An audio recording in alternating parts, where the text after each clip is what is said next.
मोदी जी एक देश के चौकीदार हैं। सन 2017 के चुनाव में कहा था मैं भी चौकीदार हूँ, तो वो देश के चौकीदार, हम गांव के चौकीदार हैं। तो हम मोदी जी से प्रार्थना करते हैं, विनती करते हैं कि हमारा वेतन बढ़ा दीजिए। इतना कि हमारे बच्चे कोई शिक्षित नहीं, कोई ना इंस्पेक्टर है ना कोई पुलिस में है, क्या हम चौकीदार क्या वोट नहीं देते? देखिए जो असली मुद्दा है, 2500 रुपए में क्या चौकीदार अपना बच्चों को पाल सकता है? ना मंदिर चाहिए ना मस्जिद चाहिए, तो हमें रोजगार चाहिए। मोदी जी का जो है ना वो भय हो जाएगा ना, और हो भी गया है, भूत बन गया इनका, और आगे आने वाले टाइम में इनका बहुत बुरा हाल हो। तो कह रहे देश में मोदी जी का भय है बुरी तरह। 18 जो है ना, और आप देखिए पीओके के लोग भी कह रहे हैं कि हमें कश्मीर में जाना है। आप बॉर्डर खोलो, हम कश्मीर के साथ। कि इंडिया में जितने भी कुत्ते हैं, लावारिस कुत्ते हैं, खुजली वाले कुत्ते हैं, कुत्तियाँ हैं, ये क्या है, आराम जो आम आदमी चलता रहता है उसको अचानक काट लेते हैं। उनके काटने से उनमें रेबीज होने का खतरा बढ़ जाता है। रेबीज एक लाइलाज बीमारी है जिससे मृत्यु हो जाती है। तो मेरी भारत सरकार से अपील है कि इंडिया में जितने भी कुत्ते कुत्तियाँ हैं उन सबको पकड़कर उनकी नसबंदी कर दी जाए और उनको कहीं समुद्र में फेंक दिया जाए। इसीलिए कभी मत कहो कि पाकिस्तान भिखमंगा हो गया, तो उससे तुमको क्या मतलब है? वो भिखमंगा हो गया, तुमसे मांगने के लिए आया, तुम्हारे सैनिक को मार दिया कल। अब बताओ कि दुश्मन को कमजोर समझना चाहिए कि अभी कहते हैं 300 को मार के तुम 3 लाख को मार। नमस्कार, मैं हूं तनीषा और आप देख रहे हैं एमजी मीडिया न्यूज। लोकसभा चुनाव बस आने ही वाले हैं और सियासत गरमाई हुई है। मोदी सरकार कुछ ऐसा कर देती है कि विपक्ष हैरान रह जाता है। चाहे दिल्ली में दिल्ली सर्विस बिल लाने की बात हो या इंडिया बनाम भारत, और अब तो एक और चीज चर्चे में है, वो है एक देश एक चुनाव। 18 सितंबर को एक स्पेशल सत्र होने वाला है जिसमें मोदी सरकार एक बिल लाने वाली है, एक देश एक चुनाव का, जिसमें विधानसभा और लोकसभा के चुनाव एक साथ होंगे। तो आज यहाँ पे मौजूद हम लोगों से पूछेंगे क्या ये बिल आना चाहिए इस देश में या नहीं। तो सर कहाँ से हैं आप? उत्तराखंड से हैं। तो पुष्कर सिंह धामी कैसा काम कर रहे हैं वहाँ पर? हाँ सही चल रहा है। अच्छा, तो ये बताइए जो बिल आने वाला है 18 सितंबर को स्पेशल सत्र है जो उसमें बिल आने वाला है कि एक राज्य एक चुनाव, एक देश एक चुनाव, तो ये आना चाहिए या नहीं? नहीं आ जाए अच्छी बात है, लेकिन विपक्ष वाले होने नहीं देंगे इसको। इतना आसान भी नहीं है, क्योंकि इसमें इनका कमाई का, इनका जो है वोट बैंक इसमें ख़त्म हो जाएगा। अगर एक देश एक राष्ट्र हो जाए तो जिसकी सेंटर में सरकार रहेगी उसको राज्य में फायदा हो सकता है।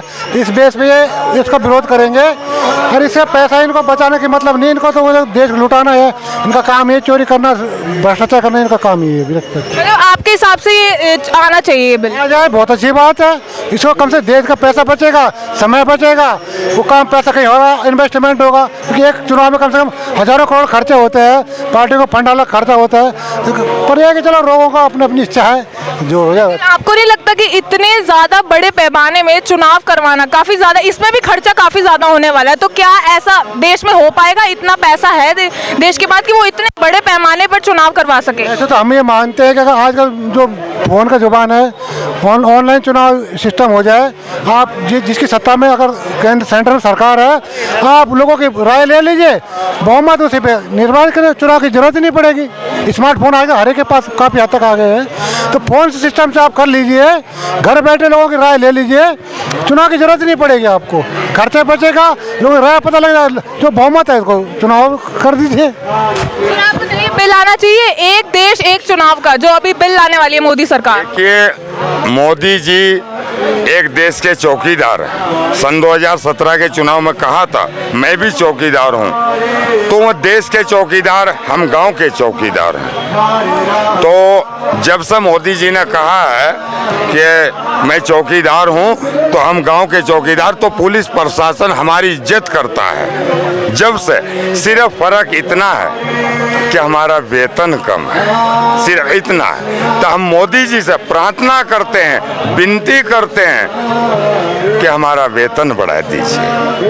इतना है। 2024 के 2024 में जो चुनाव होने वाले उसमें किसको देखना चाहते हैं? देखियो, हम जो है 2024 का जो चुनाव चुनाव है। आज हम जंतर मंतर पर थे, चौकीदार। देखिए हमारा वेतन जो है मिनिमम तो कर ही दीजिए 18,000 रुपया। देखिए हमारे बच्चे कोई शिक्षित नहीं, कोई ना इंस्पेक्टर है ना कोई पुलिस में है, क्या हम चौकीदार क्या वोट नहीं देते? देखिए जो असली मुद्दा है, 2500 रुपए में क्या चौकीदार अपना बच्चों को पाल सकता है? ना मंदिर चाहिए ना मस्जिद चाहिए, तो हमें रोजगार चाहिए।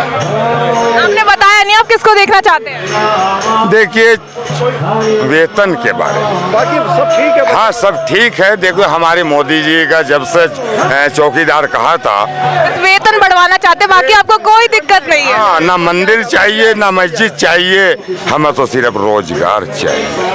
बढ़िया बढ़िया हो जाएगा, कोई तो बात आप बताइए, एक देश एक चुनाव, ये बिल आना चाहिए या नहीं देश में? नहीं चाहिए। पहले नहीं हुआ था, सन 62 में हुआ, 65 में हुआ, 68 में हुआ, तो अब लाने में क्या प्रॉब्लम है? क्योंकि देखिए मैडम, इसमें क्या saving of time, money is time saving, तो ये सब चीज़ें सेफ होंगी। और बाकी सरकारी कर्मचारियों का भी एक ही टाइम होगा, 2 महीने 2.5 महीने का जो पीरियड होगा, इसमें सारा काम हो जाएगा एक ही, और पैसे की भी सेविंग होगी इसमें। लेकिन विपक्ष का तो कहना है कि इतने बड़े पैमाने में चुनाव करवाना और इसमें भी काफी पैसे लगने हैं। मैडम इन लोगों को खाने का टाइम नहीं मिलता। पहले गए, आज वहाँ चेन्नई में है जी हमारा कॉन्ट्रीब्यूशन और जाना है, वहाँ पे इलेक्शन है जी, वहाँ जाना है, आज आंध्र प्रदेश जाना है, तो ये 5 साल तक भागे ही फिरते थे, पब्लिक का कोई काम नहीं करते थे। असली जड़ी ये चीज़ है इनके लिए दिमाग में। और क्योंकि कहीं वहाँ जा रहे हैं कैंपेन में, जाए खाने को मिलेगा, वहाँ जाएंगे पैसा मिलेगा, ये जाएगा। जब एक जगह चुनाव होंगे तो अपनी कॉन्स्टिट्यूशन में जाके बात तो करेंगे ना, काम करेंगे। तो डर इनको ये है, भय का भूत है इनको। मोदी जी का जो है ना वो भय हो जाएगा ना, और हो भी गया है, भूत बन गया इनका, और आगे आने वाले टाइम में इनका बहुत बुरा हाल हो। तो कह रहे देश में मोदी जी का भय है बुरी तरह। 18 जो है ना, वैसे भय नहीं। वैसे भय नहीं, भूत नहीं है वैसे। पक्षियों के लिए, पक्षी के लिए क्या है, जो घमंडिया गठबंधन बना है ना, वो इनके सारे ही है। ये अपना अपना घर भरने के लिए है प्रॉब्लम इन्हें, और किसी का पब्लिक के से कोई लेना देना नहीं है। वही लालू जी ले लो, वही तुम्हारा प्यारा लाल केजरीवाल ले लो, वही अपना मुलायम सिंह के बच्चे ले लो, कोई भी ले लो, सब अपना अपना घर भर रहे थे। क्या ये लोग पहले, आज उनकी पहले बैकग्राउंड देखिए और फर्स्ट देख लिया प्रेजेंट बैकग्राउंड, पता लग जाएगी that you compare to India और कंपेयर टू ये। तो ये वो चीज़ है आज की तारीख में भय है, और इलेक्शन होना चाहिए, क्योंकि इसमें टाइम की सेविंग, मनी की सेविंग, डिफेंस की सेविंग, काम की सेविंग, और काम करने की अपने अपने स्टेट में काम करने का टाइम। तो अगले साल चुनाव होने वाले हैं, प्रधानमंत्री का चेहरा किसको देखना चाहते हैं? किसके लिए एक ही चेहरा, बाकी कहाँ चेहरे, बाकी तो सब ये चेहरे ही नहीं है, बाकी तो सब राहुल गांधी के बारे में क्या कहेंगे? राहुल गांधी किस लिए, उसे अपना भी नहीं पता कि मैं कहाँ खड़ा हूँ। जब देखिए अभी G20 हुआ, कहाँ घूम रहे हैं, बाहर घूम रहे हैं। राहुल गांधी पसंद नहीं है किस बारे में? एक वो है जब मंदबुद्धि बैल जिसको बोलते हैं ना, उसमें बैल है, समझे ना, ये उसमें बैल मंदबुद्धि बैल है, समझे ना। और ये विदेशी महिला से आने वाला कभी देश हित में हो सकता है? जो आप देश के ऊपर, अगर आज कोई क्या झंडे में पैर रख जाए, 10,000 दूंगा, मैं कह रहा हूँ तू 1 लाख दे, तब भी 10 लाख दे, तो भी नहीं झंडे में पैर रखूंगा, क्योंकि वो मेरा देश का है। ये तो उसमें भी पैर रख के चले जाएंगे। तो ये मैडम ये सारी कुछ है, तो ये लोग वो है मैडम। आप बताइए सर, बिल आना चाहिए एक देश एक चुनाव का? बिल्कुल आना चाहिए मैम, वो देश हित के लिए है। देखिए आज क्या हो रहा है, कई जगह चुनाव होते रहते हैं, 2-2, 3-3 महीने बाद, 6 महीने बाद चुनाव आते रहते हैं, और हमारे देश का पैसा बर्बाद होता है। जो जिनको टीचर्स वगैरह की ड्यूटी लगती है, उनका भी टाइम खराब होता है। भाई वो पढ़ाएंगे तो नहीं उस पीरियड में, और 2-3 बाद अगर टीचर पढ़ाएंगे नहीं तो पढ़ाई तो पीछे चली जाएगी। टीचरों की भी वो होती रहती है, हर बार पुलिस वालों की ड्यूटियां लग जाती हैं। तो जितने लोग भी उसके साथ में जुड़ जाते हैं ना, उन सबका नुकसान होता है। और एक बार चुनाव हो जाएगा, बार बार का झंझट खत्म। और जो इसमें मोदी जी की स्ट्रैटेजी नहीं लग रही कुछ? देखिए स्ट्रैटेजी कुछ नहीं है मैम, स्ट्रैटेजी कुछ नहीं है। पहले भी 4 बार चुनाव हो चुके हैं इस तरह से, तो स्ट्रैटेजी कुछ नहीं है। कोई मोदी जी नया नहीं ला रहे, ये सब पहले हो चुके हैं। पर क्या होता है, इम्प्लीमेंट करने के लिए जिगरा चाहिए, यानी कि दिल चाहिए, और वो दिल मोदी जी के पास है और किसी के पास नहीं है। देखो पहले मनमोहन सिंह जी ने जो भी चीज़ लानी चाहिए वो नहीं ला ला पाए। क्यों नहीं ले पाए? क्योंकि जीएसटी का देख लीजिए, जीएसटी एक ही जीएसटी करनी थी, नहीं कर पाए मनमोहन सिंह जी, क्योंकि वो एक रिमोट कंट्रोल से चलते थे। रिमोट का बटन दबाते थे तो वो चल जा पड़ते थे, रिमोट का बटन स्टॉप कर दिया तो वो रुक जाते थे। तो कहने का मतलब पॉलिसियां पहले की हैं, पर हिम्मत नहीं थी कांग्रेस के अंदर करने की। इसको खाली कांग्रेस को क्या दिखता था? वोट बैंक दिखता था। मोदी जी को कुछ नहीं दिखता। मोदी जी को जो चीजें देश हित के लिए वो करनी है तो करनी है। चंद्रयान दिखा, चंद्रयान हमारा चला गया चांद पे, चंद्रयान 3 हो गया, अब सूर्यान भी भेज दिया हमने। तो कहने का मतलब मोदी जी के टाइम में हमने वो चीजें कर दी जो चीजें नहीं हो पा रही थी। धारा 370 कितना पैसा खर्च हो जाता था, रोज आए दिन झगड़े होते रहते थे। वो खाते हमारा थे, झंडा उठा लेते थे पाकिस्तान का, हमारे जवानों पे पत्थर फेंकते थे, हमारे जवानों को बदनाम करते थे उल्टा। तो आज की डेट पे वो सारा कुछ स्टॉप हो चुका है। और आप देखिए पीओके के लोग भी कह रहे हैं कि हमें कश्मीर में जाना है। आप बॉर्डर खोलो, हम कश्मीर के साथ। अच्छा ये बताइए, सबके सब मोदी जी का गुणगान करने हैं, ऐसा क्या है मोदी जी में कि सब उन्हीं का गुणगान कर रहे हैं और राहुल गांधी को भी पूछ भी नहीं रहा? देखिए उनके अंदर वो क्षमता है। 18 घंटे एक आदमी काम करता है, 18 और 6 24, 6 घंटे वो रेस्ट करते हैं। 18 घंटे जो आदमी काम करेगा और देश हित के बारे में सोचेगा, उनका कौन है? मोदी जी और योगी जी का कौन है? वो देश के लिए कर रहे हैं जो भी कर रहे हैं। उनका कोई अपना परिवारवाद तो नहीं है कि परिवारवाद को बढ़ाना है, उन्होंने अपने बाप दादाओं के लिए कोठियां खड़ी करनी है। वो जो भी काम कर रहे हैं देश हित के लिए कर रहे हैं। और जो आदमी देश के बारे में सोचेगा ना, यही अंतर है। राहुल गांधी क्या करते हैं? विदेशों में जाते हैं, लोकतंत्र खत्म हो गया, ये हो रहा है, दलितों को अलग कर दिया, अल्पसंख्यकों पे अत्याचार हो रहा है, ये इसके सिवा कुछ आता है उन्हें? खाली देश की बुराई करने के लिए। देश की हित की बात जो अगर करता है ना, वो मोदी जी है। और मोदी जी जब भी जाते हैं ना तो सबसे पहले अपने देश को रखते हैं। और कांग्रेस जाती थी पहले तो क्या करती थी? वो हमारे बाप दादाओं ने ये करा, सोनिया गांधी ने ये करा, इंदिरा गांधी ने ये करा, जवाहरलाल नेहरू ने, वो अपना परिवारवाद साथ में लाद के चलते थे। आपको नहीं लगता कि मणिपुर में जो हिंसा हुई है उसको लेकर लोकसभा चुनाव में मोदी जी को थोड़ी दिक्कत आ सकती है? देखिए कोई दिक्कत नहीं आने वाली। समझने वाले के लिए सारी चीजें समझदारी की है। पहले क्या होते था? भेड़ चाल होती थी। सब कांग्रेस ने कहा गरीबी मिटा देंगे, क्या गरीबी मिटी? गरीबों का वोट लेने के लिए गरीबी मिटा देंगे, और ज्यादा गरीब कर दिया लोगों को उन्होंने जाकर के, है ना? लेकिन विपक्ष का कहना है जो 75 साल में कांग्रेस ने जो हाईवेज बनवाए, रेलवेज बनाए, मोदी जी तो बस उन्हें बेचे जा रहे हैं सबके सब। ना आपको देखिए ना कितने बेच दिए होंगे। कांग्रेस के पास उदाहरण होंगे ना, झूठ के सिवा उन्हें कुछ नहीं आता, झूठ के सिवा कुछ नहीं आता। और हमेशा इन्होंने क्या हुआ? सनातन के विरोधी रहे। सनातन यानी हिंदुओं के विरोधी रहे। जो भी एक्ट बनाए इन्होंने, वक्फ बोर्ड से लेकर अल्पसंख्यक आयोग से लेकर के जितने भी एक्ट बनाए वो सब सनातन के विरुद्ध कर रहे हैं और सनातन को तोड़ने का काम करा इन्होंने। मतलब क्या जी, ये ठाकुर है, ये दलित है, ये ब्राह्मण है। तो इन्होंने क्या करा? अंग्रेजों की पॉलिसी चलाई देश में। अंग्रेजों को वही पॉलिसी अपनाते, देश को तोड़ने की बात करती है कांग्रेस हमेशा। और जो मोदी जी है देश को जोड़ने की बात करते हैं। वो कहते हैं सबका साथ, सबका विकास और सबका विश्वास। तो वो इस नीति पे चल रहे हैं। अब देखिए उज्ज्वला योजना से सिलेंडर मिले तो सबको, कोई नहीं देखा गया कौन किस धर्म से आता, कौन किस जाति से आता, कौन कहाँ से आता है, सबको सिलेंडर मिले। शौचालय की व्यवस्था हुई तो सबको शौचालय की व्यवस्था मिल रही है ना? आवास योजना से घर मिले तो सभी को मिले घर, उसमें कोई धर्म नहीं देखा, कोई जाति नहीं देखी गई, कोई कुछ नहीं देखा गया। तो वो सबके हित की बात करते हैं। और आज हमारी इकोनॉमिक देख लीजिए, 10वें से 5वें नंबर पे पहुंच गई है। कहाँ थे हम? बोलते रहे, कागजों पे ही लगे रहते थे। पहले क्या होता था? हमारे जवानों के सर काट के ले जाया करते थे, फुटबॉल की तरह खेला करते थे। आज देखे ना किसी हिम्मत, अभिनंदन के साथ में करा था ना उन्होंने। तो मोदी जी ने रातों रात उनकी नींद हराम हो गई थी पाकिस्तान की, कि कहीं हिंदुस्तान कोई अटैक ना कर दे। तो कहने का मतलब क्या है? हमें ऑर्डर नहीं चाहिए, हमको छूट दे रखी है, हमने छूट दे रखी है। पाकिस्तान जो भी करे छूट दे रखी है। हमारे जवानों शहीद हो रहे, क्यों हो रहे हैं? हम शहीद होने क्यों देंगे? हम खड़े उसके साथ। हमारे मोदी जी ने छूट दे रखी है, ऑर्डर क्यों ले रहे हो आप? ऑर्डर तुम दोगे तब हम जाके लड़ाई करेंगे पाकिस्तान में। अल्लूर में जाओ, वहाँ पे जाके हम लड़ाई करेंगे। छूट दे रखी है, बस बात खत्म, चाहे पाकिस्तान कितना महीना हंगामा करे। मैं तो यहाँ पर मुझे पता चला मीडिया आती है, तो मैं तो अपनी एक दरखास्त करने आया था।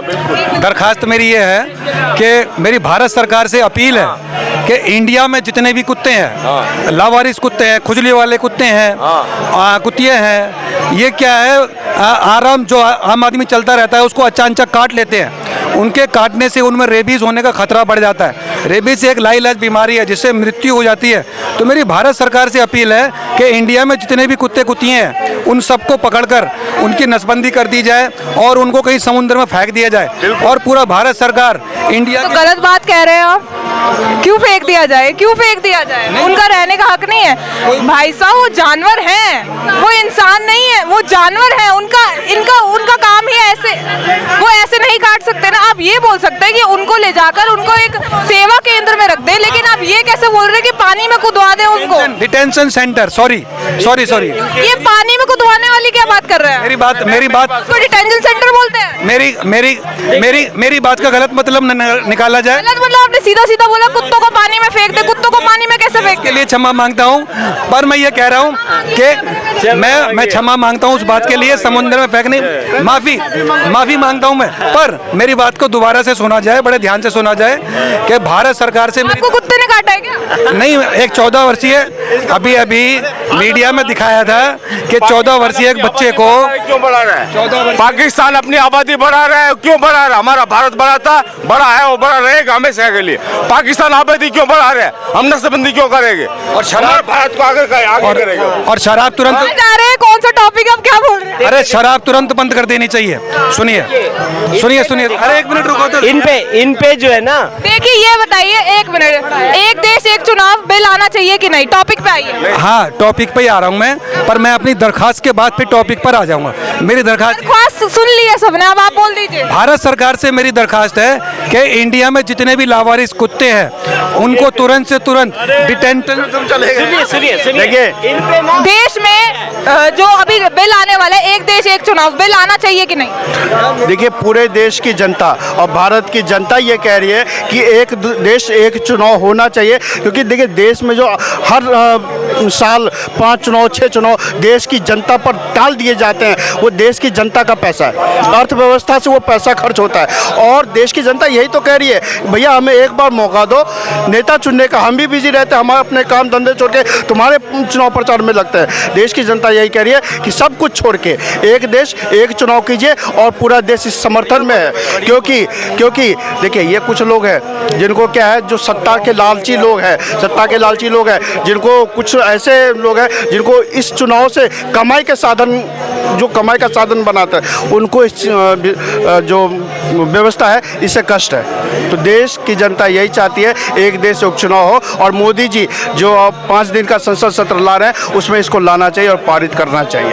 देखिए ये बात तो सुन लिया। अब ये बताइए, जो इंडिया बनाम भारत, जो नाम चेंज करने की बात जो मोदी सरकार बोल रही है, उसमें आपको क्या दिख रहा है? क्या फायदा होगा लोगों का अगर नाम चेंज हो गया? आपको पता है इंडिया शब्द कहाँ से उत्पत्ति हुई थी? इंडिया की उत्पत्ति हुई थी, इंडिया की उत्पत्ति करने वाला अंग्रेज ब्रिटिशर्स जब देश पे ये शासक करने आए थे और देश को मुफ्त की रेवड़ियाँ इन्होंने बांटने का काम किया था, उसके बाद इन्होंने इंडिया नाम रखा। इंडिया नाम रखने के बाद आपको मैं बता दूं, जब इन्होंने भारत को पूरी तरह गुलाम बना दिया, उसके बाद इन्होंने अपने ऑफिस के आगे एक बोर्ड लगाया, Indian and dogs are not allowded. ये हैसियत थी इंडियन की, हमें इंडिया से मतलब नहीं है। इन्होंने इंडिया को पहले डॉट में बांटने का। देखिए आपकी ये बात सही लग रही है, बट इसमें कितना पैसा जाएगा? ये नाम चेंज करने में कितना पैसा जाएगा? राज्यों में जब नाम चेंज होता है उसमें इतना पैसा चला जाता है, पूरे देश का नाम चेंज होने वाला है, इसमें आपको वेस्टेज नहीं लग रही पैसों की? देखिए, नाम कोई चेंज है क्या? भारत था नहीं क्या?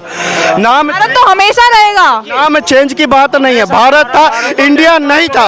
इंडिया हमारे ऊपर थोपा गया और हम इंडिया को, जिन्होंने थोपा हम उसको वापस थोपना चाहते हैं कि भैया तू ले जा। जिसको इंडिया से प्यार हो जाए, ब्रिटिशर्स अपना वहाँ घर बार बसाए, पाकिस्तान में जाए, कहीं भी जाए, चाहे ब्रिटिश में जाए, कहीं भी जाए। भारत था, भारत है और भारत रहेगा।